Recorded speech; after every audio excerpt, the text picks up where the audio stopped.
Den her video skulle faktisk have været en hummertur sammen med Apple Adventures til Limfjorden, men fordi fjorden er frosset til, det blæser og det er skide koldt, så har vi valgt at udskyde det. Så i stedet for, så tager vi et tilbageblik på vores tur i Norge sidst, fordi det klip vi så i starten, til det der har vi en helt særlig historie, som vi rigtig gerne vil dele med jer.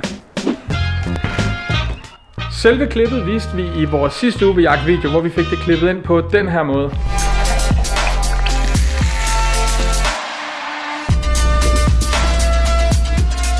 Men det fortæller ikke hele historien om, hvad der rent faktisk skete på det her klip, fordi lige efter Kasper dykkede, der endte han med at smadre vores helt nye hjemmelavede camera mount, så det var ikke skide fedt. Men det der faktisk skete, det var på tredje dagen, da vi var ude at fiske. Så var vi på vej ud. Jeg havde kameramountet med, og Anders havde harpunen med, så vi ligesom kunne filme ham. Jeg føler mig lidt som selv lige nu. Og på et tidspunkt så Anders og jeg lige glædet lidt fra hinanden, og mens jeg filmer rundt og filmer bunden og sådan nogle ting. Og det der så sker, det er, at lige pludselig, så spotter jeg en fisk på bunden. Og jeg står med kameramountet og tænker, det var da egentlig utrolig irriterende. Hvordan i alverden får jeg fingre i den fisk? Og så er det går op for mig, jeg har en kniv. Jeg tager kniven frem og tænker godt, hvordan gør jeg det her? Jamen, min umiddelbare plan, det var at tage kameraet i venstre hånd, kniven i højre hånd, og så med fuld arm strakt svømme alt hvad jeg kan ned, så jeg kan stikke fisken. Det har jeg aldrig nogensinde gjort før, så eksekveringen var måske knap så god som planlægningen. I det øjeblik, den her store sorte masse bevæger sig ned mod fisken, så tænker fisken, det er der ikke nogen grund til at blive liggende og tage imod, så den svømmer. Og det betyder jo så, at lige pludselig så rammer jeg ikke der, hvor jeg tror, jeg skal ramme. Og nu skal jeg til at justere, så min venstre arm, den fortsætter også bare ned, indtil den rammer bunden, og kameraet knækker.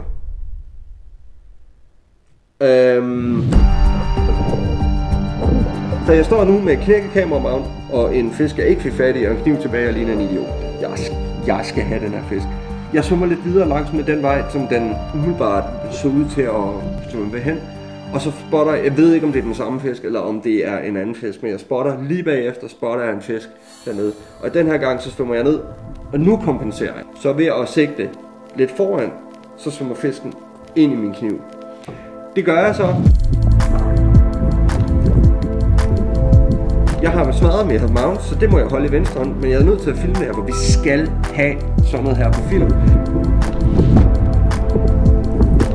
Og så er det går op for mig. Der er jo en ting mere, jeg kan overveje. Hvordan i verden får man sådan en fisk op, når man er stukket? Der er ikke modhager på min kniv. Så fisken ind i favnen.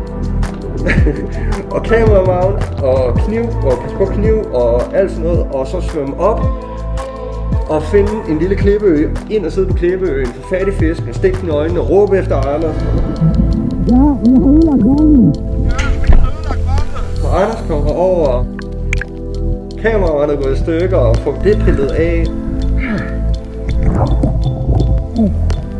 Men ja, mountet gik i stykker.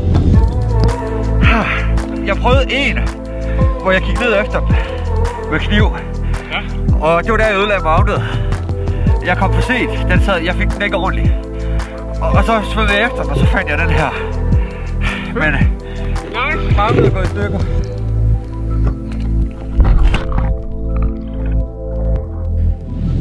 Siden vi var afsted sidst, så har det været jul, og jeg har været så heldig at få sådan et lille undervandsmount her i gave af vores mor.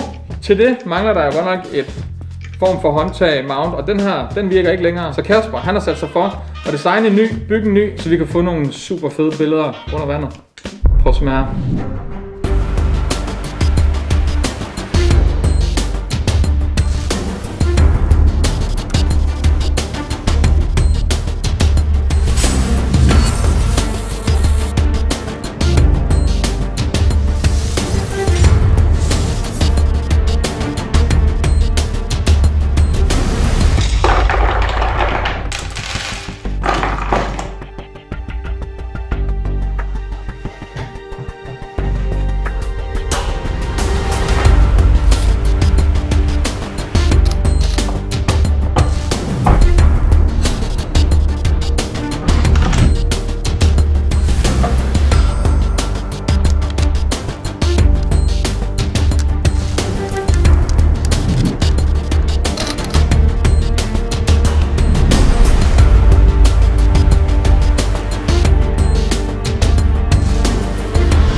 Her er den så. Hovedideen, det er jo, at vi skal have stabiliseret det her. Det vil sige, at vi er nødt til at kigge lidt på, hvad skal der til for at stabilisere et billede. Anders han sagde, at han godt tænke sig, at den var rundt for ligesom at skabe en mere stabil fundament. Plus at det var vigtigt for ham, at når man holder på den, det er en lige linje igennem der hvor kameraet kommer til at sidde. Den gamle, den var for flimsy, så vi var nødt til at gøre den mere robust, stærkere og mere holdbar. Så med alle de overvejelser, så blev den her designet og printet og samlet. Nu er den sådan set klar. Så selvom det er koldt, og selvom det blæser, så skal vi have den testet. Lad os komme afsted.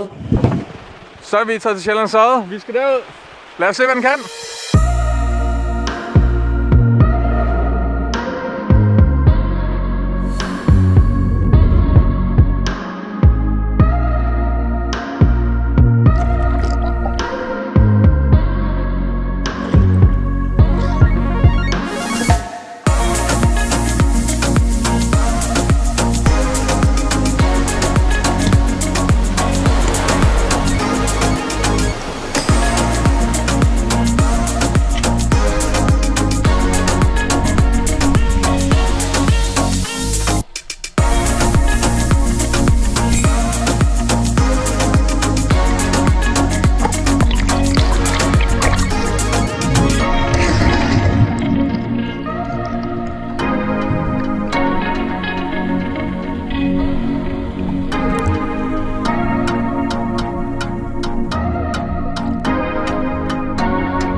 Det er sat nede med koldt, Kasper.